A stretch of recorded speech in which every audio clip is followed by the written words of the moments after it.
ಅಯ್ಯೋ ಈ ನನ್ ಮಕ್ಳು ಮತ್ತೆ ಶುರು ಮಾಡಿದ್ರಯ್ಯ.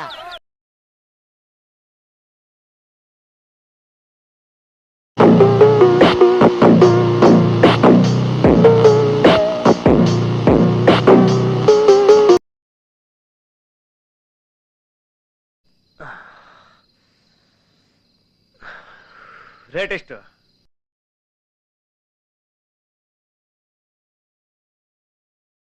ಫಸ್ಟ್ 2 ಫನಿ ಕ್ವಶನ್ ಕೇಳ್ತೀನಿ.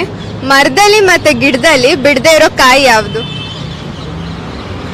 ನಮ್ಮ ಮನಸ್ಸು ನಮಗೆ ಒಳ್ಳೇದು ಮಾಡಿದ್ರೆ ದೇವರು ಅಷ್ಟೇ ಸಾಕು. ಮರ ಯಾಕೆ ನಮಗೆ ಏನಂತೀರ? ಈ ಫಿಗರ್ ಎಲ್ಲೋ ನೋಡ್ದಂಗೈತಲ್ಲ. ನಂಗೂ ಹಂಗೆ ಅನ್ನಿಸ್ತಾ ಐತೆ.